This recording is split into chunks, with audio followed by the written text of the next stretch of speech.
Hello and welcome to a new series of videos we're tentatively calling Tough Luck, where we have a little chat about some of the issues that esports fans have found to complain about this week. This week, of course, being the second week of May, means we are approaching another Blast Pro event, Blast Pro Madrid, and as has become the case, esports fans have a problem with Blast Pro Madrid, or more specifically the Blast Pro Series. Now, for those who aren't aware, a very quick recap. Blast Pro is a series of tournaments run by a Danish company called Refresh, who also have a controlling, it seems, stake in the world's best team, Astralis. While there has never been any confirmation or proof of any kind of inducement or team being compelled to attend events against their will, this has led to obvious speculation over recent months that Astralis, when they choose to attend, for example, a recent Blast Pro event in the States, and then not attend IEM Sydney or DreamHack Dallas, the assumption many pundits have made is this is due to the relationship between Refresh and Astralis, and the pundits are obviously going to draw any conclusions or lines they want there, make any comments they want about conflict of interest, as is often the case. For those who aren't aware, this is far from the first time this has happened. SK Gaming and Na'Vi both had controlling interest in them, owned by a company basically headed by Alisher Usmanov, the Uzbekistani businessman, I believe, the ES Force firm. G2, co-owned by Jens Hilgers, who was a founding member or one of the founding early members of ESL. There are, I guess, reasons why these haven't been brought up as much as maybe the Blast Pro collusion, which we'll have a little talk about now. Two of the kind of most vocal people about Blast in the recent weeks have been Thorin, who is never backward about coming forward, as they say, and Sadikist, one of the more respected and commentators in the esports scene, somebody we know Thorin thinks at least is the best commentator in esports. And it's worth putting the context around those two people before we also dive into their comments, which is that Thorin has publicly stated he will not work with Blast Pro Series, presumably having not been invited to do so after a number of events. But he did work with them initially. Thorin's never shy about admitting when he feels a company has not been as honest as they could be. And we've seen that obviously in his recent Riot video, which we'll link in the description below.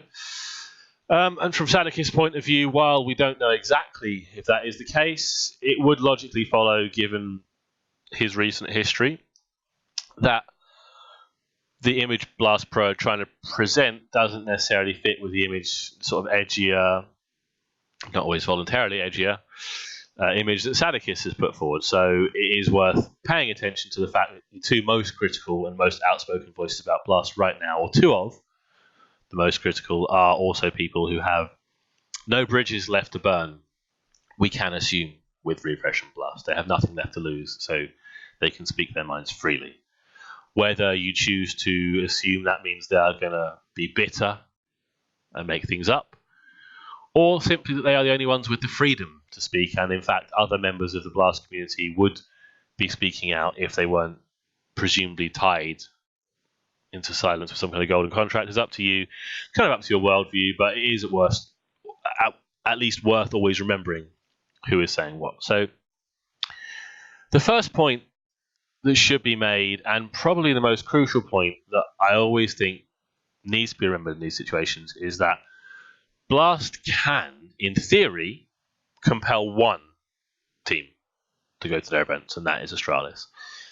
When it comes to the choice between ESL 1 Cologne, which is the event we're hearing Liquid are going to choose to not attend in favor of Blast Pro, I want to say Los Angeles, the reality is that Blast have no power over that. Liquid may have signed a contract to play in 5 out of 7 of the Blast events this year, which could have meant that was the only slot, but at the same time, nobody makes Liquid sign a contract, nobody makes FaZe sign a contract.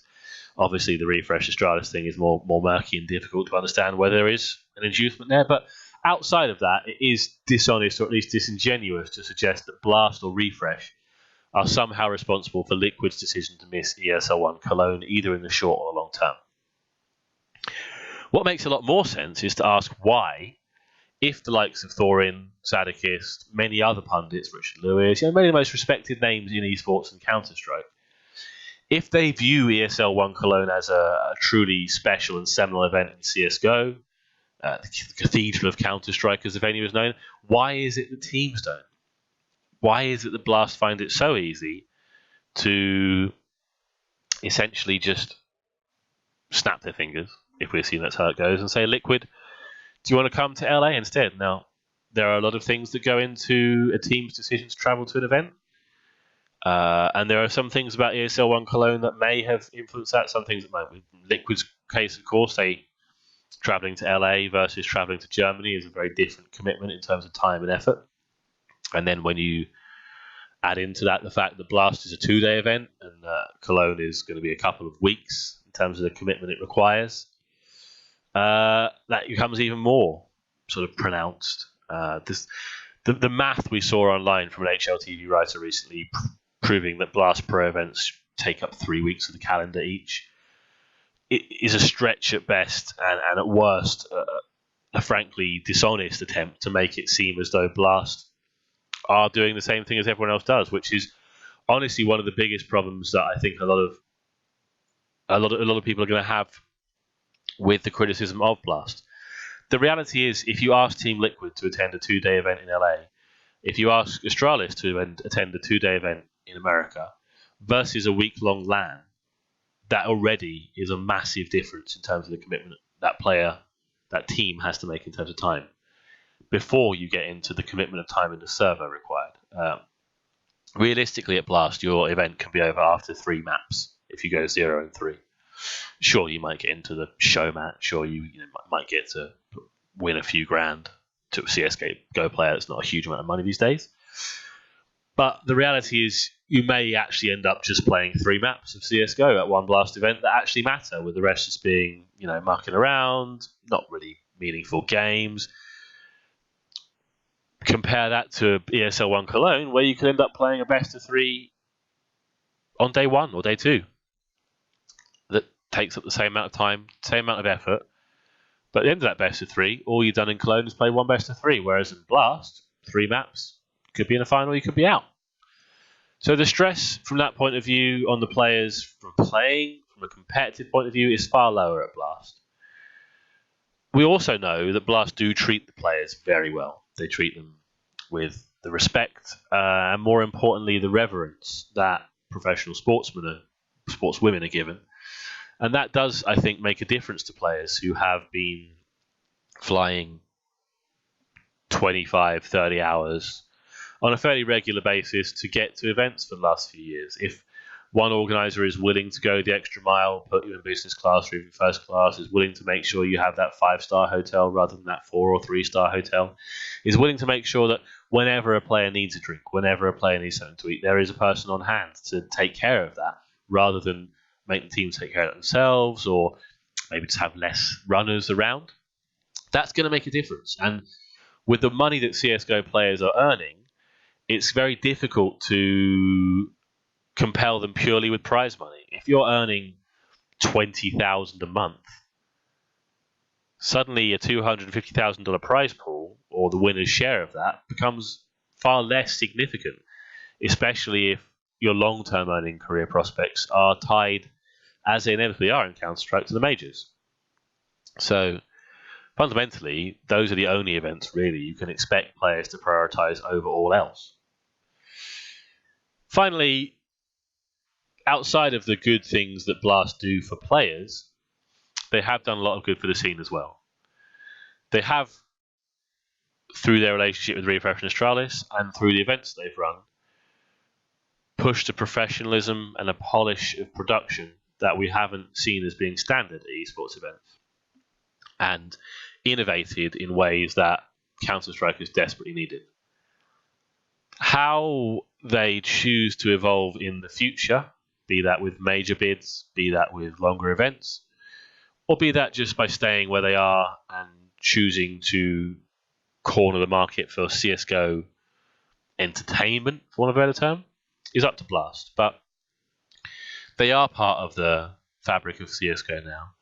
And rather than attempt to boycott, push them out, treat them as being something different or evil, which they aren't, as we've shown with the examples earlier on Na'Vi, SK, G2, it's important for the people in CSGO who aren't the players to ask themselves why Blast do so well, what it is that Blast do so well, and how do we integrate them into a more intelligently constructed calendar. The move from Valve to solidify major dates going forward is step one on that road, but we don't have a DPC style circuit. We don't need a DPC style circuit. It wouldn't work for Counter-Strike, and as a result, we are going to have these teething problems as more and more money comes in and more organisers come in. Fundamentally, though, it's not on Blast to make sure that Liquid attend ESL 1 Cologne. It's on Liquid to make sure that they attend the correct events. And if you as a fan have a problem with the effect the Blast Pro Series has on the calendar, the most intelligent thing you can do is to ask your favourite players, your favourite teams, to attend your favourite events, be that ESL 1 Cologne, IM Sydney, whatever it might be, because they are the ones who have those decisions to make, and they are the ones making those decisions, not Blast. Thank you for watching our first episode of Tough Luck. I hope you have a fantastic week, and we'll see you again soon for more video content from Luckbox.